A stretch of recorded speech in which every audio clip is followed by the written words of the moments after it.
Avez-vous déjà vécu votre réveil? Avant de partager mon expérience d'éveil dans la prochaine vidéo, j'ai pensé que vous avez peut-être des questions comme « Tout le monde est-il appelé à vivre l'éveil? Comment savoir si je suis appelé à vivre une expérience d'éveil dans cette incarnation ?» Bonjour à vous qui m'écoutez dans ce nouvel épisode, je suis Anne Gohagbe.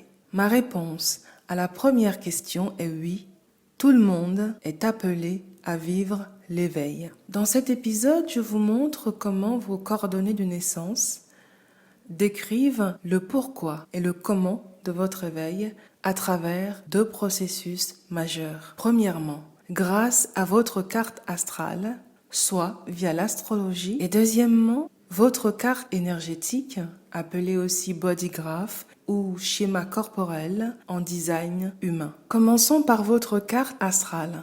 Petite précision, je travaille personnellement avec l'astrologie sidérale et pas tropicale. Donc, en tant qu'humain, nous sommes tous traversés par la conscience collective, symbolisée par la mythologie et les mythes fondateurs. Où que vous soyez né, vous avez sur votre carte astrale les 12 travaux d'Hercule. Un cheminement de près de 9 à 10 ans pour enfin commencer à entrer dans son grand œuvre. Chaque signe, astrologie, est une invitation à vivre l'énergie du signe dans la maison où elle est présente au niveau transpersonnel. Le signe du lion, par exemple, qui symbolise le premier travail d'Hercule, renvoie à la mort de l'ego, à la construction de l'invulnérabilité, c'est-à-dire être soi et rien que ça, ne plus être mu par le désir de plaire, ne plus se sentir concerné par le désir de ne pas plaire.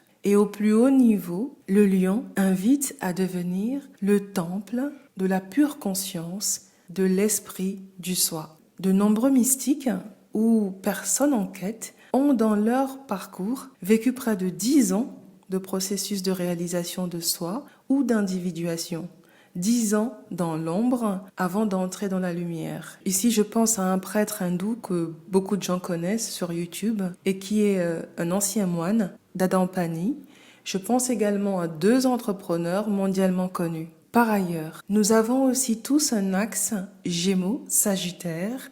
Nous avons également une maison 3 et une maison 9 qui sont la maison originelle du Gémeaux et du Sagittaire. Nous pouvons aussi avoir sur notre carte astrale une valorisation du signe du Gémeaux ou du Sagittaire. Par exemple, avoir une concentration de plus de 3 énergies ou planètes dans le signe du Gémeaux ou du Sagittaire, ce qu'on appelle généralement un stellium. Ça peut aussi être d'être ascendant Sagittaire ou d'avoir un descendant en Sagittaire. Pourquoi c'est important par rapport à l'éveil? Tout simplement parce que le Gémeaux est le signe de l'acquisition des connaissances de manière périphérique, synthétique, globale, et le Sagittaire est le signe de l'acquisition des connaissances par l'expérience elle-même. Le Sagittaire donne une direction qui est donc l'expérience et la connaissance de soi à travers l'expérience. Autrement dit, avec un ou plusieurs de ces 3 critères, axe Gémeaux-Sagittaire,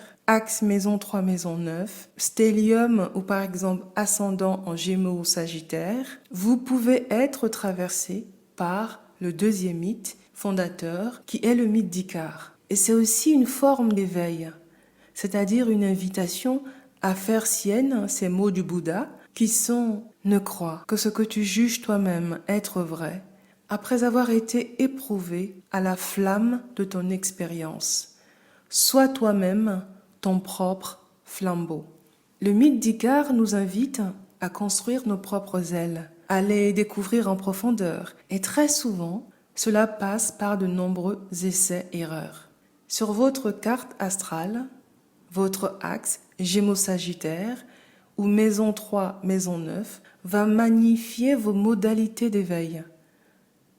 Les entrepreneurs Elon Musk et Grant Cardone ont le mythe d'Icare parmi leurs mythes fondateurs. L'autre façon d'illustrer le mythe d'Icare est si par exemple en design humain, la première ligne de votre profil est 3, la ligne expérimentateur ou martyr.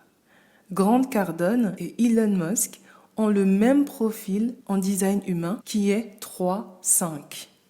Un autre exemple, cette fois-ci personnel. Dans ma première vie, j'étais ascendant Gémeaux avec un descendant Sagittaire donc, et j'avais cette énergie dans la maison 3 et la maison 9.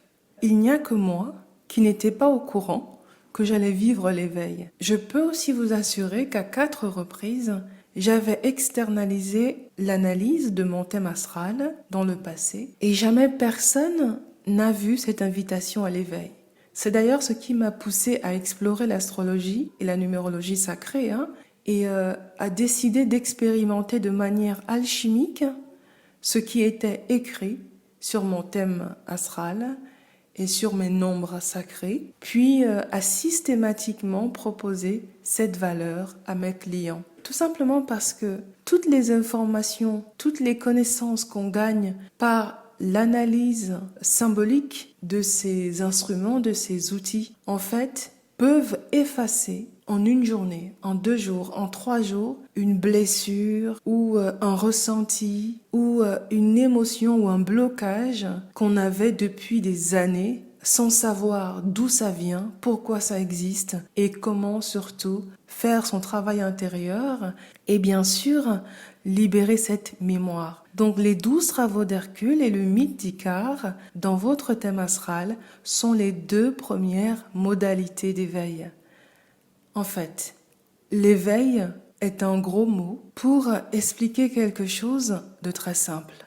Voir les choses comme elles sont, avec les yeux de la vérité, de la réalité, de l'expérience, et non plus les yeux de l'illusion, du trauma, de la peur ou des faits.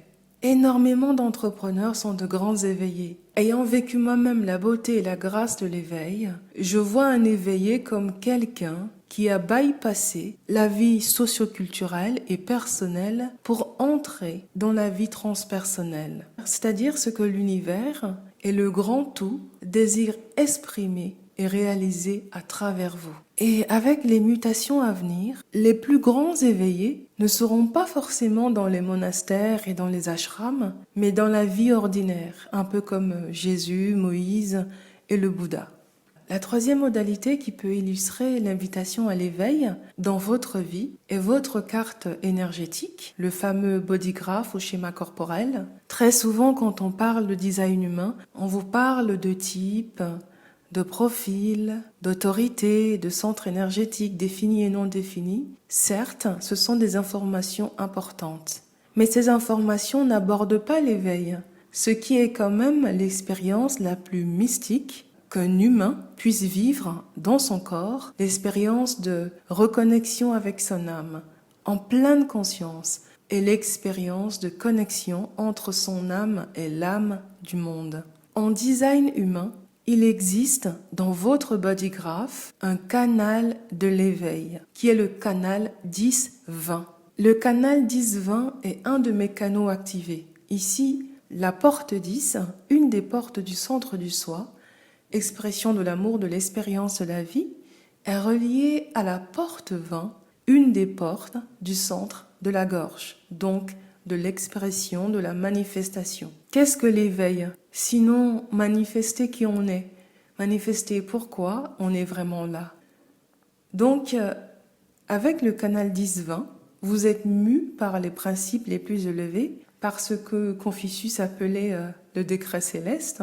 Vous êtes à la recherche de votre vraie place pour ne plus vous sentir fragmenté, mais plutôt unifié. Le canal 10-20 dans votre schéma corporel illustre une vie prévue de connaissance de soi, puisque ce canal serait le plus vieux des 3 canaux mystiques. C'est votre potentiel d'éveil. Et même si les 2 portes ne communiquent pas, je pense sincèrement que même avec une porte, vous ressentirez cet appel. La porte 10 en l'occurrence. Et d'ailleurs, plus vous avez des portes activées dans le centre du soi, plus vous vivrez l'éveil dans cette vie. Ce qui m'amène à parler également d'une croix d'incarnation spéciale en design humain qui a toutes les 4 portes dans le centre du soi et qui est la croix du vaisseau de l'amour. À une personne qui porte cette croix d'incarnation qu'est le vaisseau de l'amour,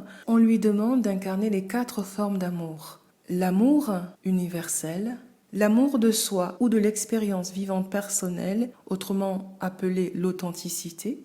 3e forme d'amour, c'est l'amour de l'humanité. Et 4e forme d'amour, l'amour du corps, l'amour du temple corporel. L'éveil, c'est aussi ça, partager le rayonnement du soi et servir plus grand que soi. Vous savez désormais que votre carte astrale, votre carte énergétique ou schéma corporel vous permettent de découvrir comment le processus d'éveil était prévu dans votre chemin de vie.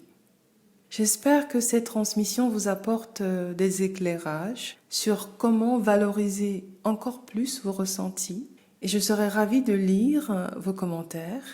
Belle journée et au prochain épisode pour partager avec vous mon expérience d'éveil. À très bientôt.